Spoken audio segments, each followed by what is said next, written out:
नमस्कार दर्शकांनो. तर आपण सध्या त्याच परिसर शासकीय अध्यापक महाविद्यालय भंडारा. तर पहा, आता आपण या अगोदर गुलाब मोगरा पाहिला, या अगोदर अजून आपण सागवान पाहिले. आता आपण लिंबाच्या झाडापाशी पहा, लिंबाचं झाड आम्ही वेगवेगळ्या प्रकारची झाडे या ठिकाणी लावलेली आहेत, जगवलेली आहे, विकसित करता. हे पहा, जास्त दिवस झालेले नाही आहे हे झाड. पहा इथं हे म्हणजे झाडीमध्ये हे दबलेलं झाड होतं, त्याला काढलं, आळं केलं, खत टाकलं आणि पहा हे लिंब लागलेले याला. लिंब मी तर आता फार दिवस नाही इथून बदली करून जाईन. मी माझ्यासाठी लावलेले पण झाड नाही आहे. कुठली गोष्ट फक्त आपल्यासाठीच करायची नसते, आपल्या भावी पिढीसाठी सुद्धा करायची असते. कारण आपण ज्या जगतो ना जीवन, तर आपल्या अगोदरच्या पिढीने केलेल्या याच्यावर जगतोय. त्याच्यामुळे एवढा स्वार्थी दृष्टिकोन नसावा कधीच.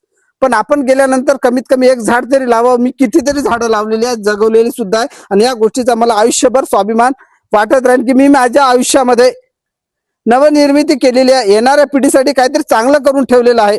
फक्त टीका निंदाच करत राहिलेलो नाही. मी तिकडे माझा वेळ पण नाही. पहा इकडे, हे इकडे किती सारे लिंब लागलेले, पहिल्या वर्षीचा 12 पहिला वर्ष.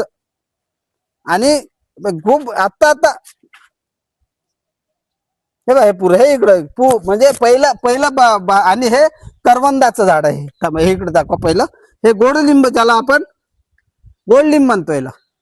हे असे दबदूब होऊन होते झाड, त्याला उघडे केले, आळे केले, खत टाकलं आणि पहा इकडं. आणि इथं शाळेतले विद्यार्थी, शाळेतले कर्मचारी हे सर्व या पाला नेतात. याचा अर्थ याचा चांगला उपयोग होतोय. एक कॉलेजमध्ये चांगलं वातावरण राहते. पहा इकडे वांग्याचे झाड सुद्धा लावलेले आम्ही.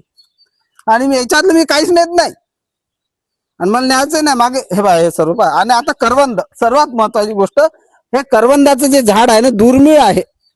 तुम्हाला इडलिंबू दिसेल, गोड पण हे दिसतं का? हे सुद्धा आम्ही लावलेलं ना, प्रामाणिकपणाने सांगतो, खोटं सांगत नाही. हे आपोआप लागलं, त्याचं आम्ही वाढ केलेली आहे बस. कारण कुठल्याही गोष्टीला जन्म देणं हे जेवढं कठीण आहे, त्याच्यापेक्षा वाढवणं त्याच्यापेक्षा कठीण आहे. हे वाढवण्याचं काम आम्ही केलेलं आहे. पाय करवंद आहे, काटे करवंद. आपण मराठी कवितेतून सुद्धा करवंद वगैरे आपण ऐकलेलं आहे. हे म्हणजे कवितेत सुद्धा, गद्य पद्यामध्ये सुद्धा झाड येतं. ठीक आहे. पण हे बघा, जांबाचं झाड आहे, पेरू. पहा किती मोठं झालं झाड आहे, किती मोठं. काय याला पण खूप वर्ष नाही झालेले आहे, अगोदर होतं झाड. पण जसं मी याच्याकडे लक्ष दिलं ना, आता पहा एवढं मोठं. आता या वर्षाला जांब लागेल. आणि चाफा, आपण कवितेत गाण्यात चाफा बोले ना, चाफा हाले ना. फक्त कविता म्हणून, कविता ऐकून होत नाही. त्या चाफा कसा असतो, हो स्वतः लावावा लागतो, तो भरावा लागतो. नंतर त्याचा जो आपल्याला अर्थ कळतो ना, त्या आनंदाला सीमाच नसते. कारण ती आपण स्वतः केलेली नवनिर्मिती असते. आपण स्वतः केलेलं छोटं काम काय असं नाही, त्याला खूप आनंद वाटतो आपल्याला. म्हणतो ना आपण घरचं जेवण. आणि आज घरच्या जेवणाची, गावरानी कुठल्या गोष्टीच्या जेवढी किंमत आहे, येणाऱ्या काळात त्याची अजून किंमत वाढणार आहे. चला, तर हे ॲलोवेरा आहे. म्हणजे मला असं काय काय दाखवावं हे मला समजून नाही राहिलं. ॲलोवेरा आहे पहा, याच्यामध्ये जेवढं शक्य आम्ही करतोय. ॲलोवेरा हा इकडे त्या मोठ्या कुंड्यामध्ये 2 ठिकाणी होता, तो काढला, वेगवेगळा लावला. आणि आज आमच्या कॉलेजले मुलं मुली हे घेऊन जातात. व्यवस्थित कापायचं वगैरे आम्ही सांगतो त्यांना, उभा असते. कारण हे कोणासाठी लावलेलं नाही, कॉलेजची प्रॉपर्टी आहे. आणि कॉलेज कोणासाठी कॉलेज कोणासाठी आहे, विद्यार्थ्यासाठी. तर ते घेऊन जातात आणि ते वाढत राहते. आणि ते पण बीएड कॉलेजचे विद्यार्थी आहे, मॅच्युअर्ड आहेत, त्यांना समजते कसं आहे. आणि हे पहा, हे झाड पहा. आणि हे पहा अजून इकडे, हे पहा, हे चायपत्ती आहे पहा. हे चायपत्ती पहा, चायपत्ती लावली मी कॉलेजमध्ये, गेल्या वर्षीच लावली. पाणी भेटते, पास कशी वाढत आहे. हे चायपत्ती आहे. हे बाय, हे पण एक झाड आहे.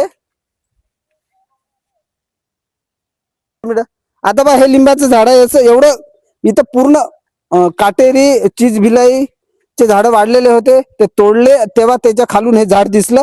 आता बा एवढ्या लवकर एवढं मोठं झालं. याला पुढच्या वर्षी याला सुद्धा लिंब लागतील. पहा अजून या ठिकाणी आले, हे सुद्धा लिंबाचं झाड आहे. हे सुद्धा असंच अडगळीत होतं, कचऱ्यात होतं. त्याला काढलं व्यवस्थित, आळे वगैरे टाकून. त्याला पहा किती व्यवस्थित दिसतं हे झाड. आणि मोगऱ्याच्या झाडाच्या याच्यात आहे, पण हे वाढेल आहे कारण उंच होते ना. आणि 1 वर्ष त्याला सुद्धा, त्यावेळेस मी नसेल, ज्यावेळेस या लिंबांना फळं लागते त्यावेळेस मी नसेल, पण मला स्वाभिमान असेल, मला आनंद असेल की मी काहीतरी तिथं करून आलेलो आहे आणि मी केलेल्या कार्याची इतरांना फळं चाखायला भेटतं, याच्यापेक्षा दुसरा आनंद कोणताच राहू शकत नाही. जय हिंद, जय भारत, जय महाराष्ट्र.